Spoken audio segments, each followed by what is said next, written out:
Hello everyone, welcome to Dainik classes. Dainik classes में आप सभी का स्वागत है। ये इम्पोर्टेंट मॉन्यूमेंट्स या महत्वपूर्ण स्मारक का पार्ट 5 है। इससे पहले पार्ट 4 तक हम कवर कर चुके हैं। अगर आपने अभी तक उन चारों पार्ट्स को नहीं देखा है तो मैं गुजारिश करूंगा आपसे पहले आप उन पार्ट्स को देख लीजिए, क्योंकि मैंने बेसिक चीज़ें उसमें काफ़ी बताई हैं। हालांकि स्टार्टिंग क्लास में जो पार्ट फर्स्ट है, तो बाकी के लिंक्स आपको आई बटन पर क्लिक करते ही मिल जाएंगे, और डिस्क्रिप्शन में भी आपको मैं इसके प्रीवियस लेक्चर्स के मैं आपको लिंक अवेलेबल करा दूंगा। शुरू करते हैं part 5, important monuments of India या भारत के महत्वपूर्ण स्मारक। तो 4 मंजिला रॉक कट हिंदू टेम्पल, ये कहाँ पर है? तो ये है आंध्र प्रदेश में, गुंटूर डिस्ट्रिक्ट पड़ता है। गुंटूर डिस्ट्रिक्ट के उंडावली में है। उंडावली, गुंटूर डिस्ट्रिक्ट के उंडावली में स्थित है 4 मंजिला रॉक कट हिंदू मंदिर। यहाँ हालांकि केव्स हैं, ये देख रहे हैं आप इस तरह से। यहाँ पर बहुत सारी केव्स या गुफाएं हैं, और विष्णु जी की मूर्तियां बनाई गई हैं। यहाँ पर कैसे बनाई गई हैं? तो मैंने बताया आपको, गुंटूर के उंडावली गुफाओं के नाम से इन्हें जाना जाता है। भारतीय रॉक कट वास्तुकला का एक अखंड उदाहरण देखने को मिलता है इसमें। और हम देखते हैं कि सृष्टि के जो रचनाकर्ता थे, हमें पता है जिन्होंने सृष्टि बनाई है, वो विश्वकर्मा जाने जाते हैं। तो एक तरीके से इसमें कहा जाता है कि प्राचीन विश्वकर्मा स्थापत्यां या स्थापतियों को भी देखने को मिलता है इसमें, यानी आर्किटेक्चर विश्वकर्मा के टाइप का है इसमें, ऐसा बोला जाता है। और इस गुफा में अनंत पद्मनाभ और भगवान नरसिम्हा, ये दोनों ही विष्णु के अवतार हैं। महापद्मनाभ ये महाविष्णु को कहा जाता है, महाविष्णु को, और भगवान नरसिम्हा तो भगवान विष्णु के अवतार हैं। हालांकि दोनों ही भगवान विष्णु के अवतार माने जाते हैं। और आंध्र प्रदेश के गुंटूर जिले के उंडावली में स्थित है। उंडावली केव्स भी कहते हैं इसे, क्योंकि यहाँ बहुत सारे केव्स हैं। और यहाँ पर जो मैंने आपको बताया, विष्णु जी की जो प्रतिमा बनाई गई है, वो कैसे बनाई गई है? तो ग्रेनाइट से बनाई गई है। ग्रेनाइट से यहाँ विष्णु जी की प्रतिमा बनाई गई है। और ऐसा मानते हैं कि यहाँ यहाँ के जो विष्णु कुंडी राजाओं से जुड़ी हुई है, जो सेवन्थ सेंचुरी में ये गुफाएं थी। और इन गुफाओं को अगर बात करें, इन केव्स को मैं आपको दिखाता हूँ एक बार। ये जो केव्स हैं, इन केव्स को 4th और 5th सेंचुरी में या 4वीं और 5वीं शताब्दी में जो ठोस बलुआ पत्थर होता है, उसको मतलब कह सकते हो, उसके ऊपर छेनी हथौड़े से काम करके काफ़ी अच्छी तरीके से गुफाओं का निर्माण किया गया है। और बलुआ पत्थर है, ये कौन सा पत्थर है? बलुआ पत्थर है। और उसी से इनको कई गुफाएं निर्मित की गई हैं, या एक तरीके से कह सकते हो वास्तुकला निर्मित की गई है। और इनमें सबसे सर्वश्रेष्ठ क्या है? 4 मंजिला इमारत। ये जो आप देख पा रहे हैं, यही है 4 मंजिला इमारत। ये सबसे उत्कृष्ट मानी गई है इन हिंदू मंदिरों में, जो उंडावली गुंटूर में स्थित है। और काफ़ी हरा भरा इलाका आप देख पा रहे हैं, और ईस्टर्न घाट में पड़ रहा है, ये आपको सबको पता है। और कृष्ण नदी यहाँ पर देखने को मिलती है। कौन सी नदी? हमें पता है कृष्णा नदी यहाँ से निकलती है। तो कृष्णा नदी के साथ ही या उसके सहारे पर ही स्थित है 4 मंजिला रॉक कट हिंदू मंदिर। कहाँ पर है? आंध्र प्रदेश के गुंटूर के उंडावली में स्थित है। आई होप आपको समझ में आ गया होगा। चलते हैं नेक्स्ट पे। नेक्स्ट क्या है? नेक्स्ट है अवंती स्वामी मंदिर, जम्मू कश्मीर। ये देख रहे हैं आप, ये अवंती स्वामी मंदिर। अब बात करें तो ये कहाँ पर है? तो जम्मू कश्मीर में पड़ता है अवंतीपुरा। अवंतीपुरा पड़ता है, अवंतीपुरा में स्थित है, हिंदू मंदिर है। और ऐसा माना जाता है कि इसका निर्माण जो करा था, वो इसका निर्माण यहाँ के राजा अवंती वर्मन के द्वारा किया गया था। राजा अवंती वर्मन के द्वारा किया गया था। कब? 855 से 883 के बीच में इसका निर्माण किया गया था। जम्मू कश्मीर में झेलम नदी बहती है, झेलम नदी के किनारे स्थित है, किया उसके तट पर बना हुआ है ये मंदिर। अब आप मुझे कमेंट बॉक्स में बताइएगा कि झेलम नदी के किनारे कौन सा शहर बसा है, ये आप मुझे कमेंट बॉक्स में बताइएगा। और वही जो नॉर्थ आर्किटेक्चर होता है मंदिरों का, या वास्तुकला जो होती है, वो इसमें देखने को मिलती है। गर्भगृह होगा, गर्भगृह के अंदर मुख्य देवता की मूर्ति होगी।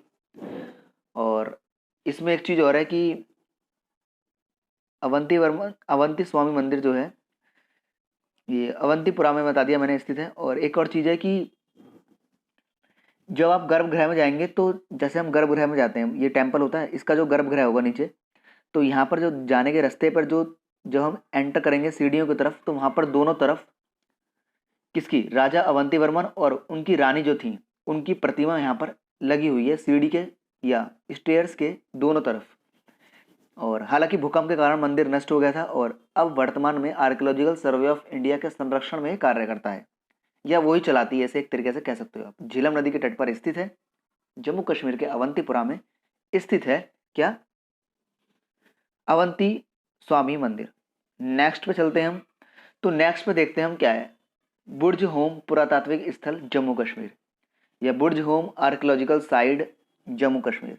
हमें पता है जम्मू कश्मीर और लद्दाख को बांट दिया गया है और केंद्र शासित प्रदेश बना दिया गया है। हालांकि पहले दोनों राज्य थे, एक ही राज्य था पहले, जम्मू और कश्मीर, लेकिन वर्तमान में क्या है, एट प्रेजेंट की बात करें तो जम्मू कश्मीर अलग यूटी है और लद्दाख अलग यूटी है। अब बात कर लेते हैं आर्कियोलॉजिकल, मैंने बोला देखो पुरातात्विक स्थल है तो यहाँ पर एक चीज नहीं होगी बेटा, यहाँ पर बहुत सारी चीजें होंगी। आर्कियोलॉजिकल साइड है ना, तो ये देखो मृत भांड मिले हैं, कुछ कुछ शिलाएं मिली हैं, शिलाएं, कुछ स्थल मिले हैं जिससे पता लगता है शायद यहाँ पर लोग निवास किया करते थे या अपनी जीविका चलाया करते थे। और ये तीनों चीजें हैं जो यहाँ से मिली हैं, और भी चीजें हैं। और साथ ही पुरातात्विक खुदाई में पता लगा कि 3000 ईसा पूर्व से 1000 ईसा पूर्व, ईसा पूर्व होता है बीसी यानी बिफोर क्राइस्ट, यानी ईसा मसीह के जन्म से, मैंने बोला जैसे 3000 ईसा पूर्व यानी ईसा मसीह के 3000 साल पहले। बीसी मतलब होता है बिफोर क्राइस्ट, और एडी मतलब होता है एनो डोमिनी, यानी वर्तमान में जो हम चल रहा है इसे एनो डोमिनी कहते हैं। हालांकि इसे सी ई सी भी कहते हैं, यानी कॉमन एरा, वो अलग होता है, ठीक है, एक ही चीज होती है एडी और सी में, ठीक है, कॉमन एरा। तो वही मैंने क्या बोला, पुरातात्विक खुदाई में 3000 ईसा पूर्व और 1000 ईसा पूर्व के बीच सांस्कृतिक महत्व के 4 चरण यहाँ मिलते हैं, या 4 महत्व की चीजें मिलती हैं यहाँ पर, या 4 साइड्स बोल सकते हो आप, मिलती हैं। क्या मिलती हैं, तो चरण फर्स्ट या फेज फर्स्ट और फेज सेकंड में नवपाषाण युग का पुरातत्व का प्रतिनिधित्व करते हुए, यानी फेज 1 और फेज 2 में क्या मिला है हमें, नवपाषाण काल यानी न्यूलिथिक पीरियड का हमें मिला है। और फेज 3 और फेज 4 में हमें प्रारंभिक ऐतिहासिक अवधि से संबंधित चीजें मिली हैं। और 15 अप्रैल 2014 को यूनेस्को के वर्ल्ड हेरिटेज साइट में इसे शामिल करने की बात की जा रही थी, लेकिन अभी तक किया नहीं गया है। देखते हैं आने वाले समय में, क्या पता इसको वर्ल्ड हेरिटेज साइट में यूनेस्को के शामिल कर लिया जाए। चलते हैं नेक्स्ट पे, ये था क्या, Burzahom archaeological site Jammu Kashmir के बुर्ज होम में है केंद्र, और कहाँ पड़ता है, तो कश्मीर घाटी में पड़ता है। ये कश्मीर घाटी या कश्मीर वैली में पड़ता है क्या, बुर्ज होम पुरातात्विक स्थल। और बाकी मैंने आपको बता दी, यहाँ पर काफ़ी चीज़ें मिली हैं, और लाल मिट्टी के बर्तन मिले हैं, पहिए मिले हैं, बड़े पैमाने पर मैशनर्स मिले हैं। मैशनर्स होते हैं, पत्थर होते हैं, मैं आपको दिखाता हूँ। मैशनर, मैशनर मैशनर क्या होते हैं, एक बड़े आकार के पत्थर होते हैं जो नवपाषाण काल में चलते थे, वो भी यहीं से मिले हैं हमें। और पोस्ट मेगालोथिक पीरियड की भी चीज़ें यहाँ पर मिली हैं। और यही है Burzahom archaeological site Jammu Kashmir के कश्मीर वैली, ये कश्मीर घाटी में स्थित है। नेक्स्ट है आगरा का किला। आगरा किला, हम ऐसा कोई व्यक्ति नहीं होगा जो ना जानता हो इसके बारे में। कहाँ पर है, उत्तर प्रदेश में स्थित है, हम सभी जानते हैं। और हालांकि ये 1638 तक जब मुगल लोग यहाँ पर रह रहे थे तब तक तो इसका महत्व था, एक मिनट, लेकिन जब 1638 के बाद दिल्ली में स्थानांतरित हुए तो मुगल सम्राट राजवंश का मुख्य निवास था 1638 तक, और अंग्रेजों द्वारा इस पर कब्जा किया गया था बाद में। लेकिन अगर बोलें सबसे अंतिम भारतीय शासक कौन था जिसने इस पर कब्जा किया हो, तो मराठा थे। जब मराठाओं का क्या होगा, एक तरीके से टकराव होगा मुगलों के साथ, तब इस पर कब्जा कर लेते हैं। और 1983 में इसके यूनेस्को के वर्ल्ड हेरिटेज साइट में शामिल किया गया, 1983 में।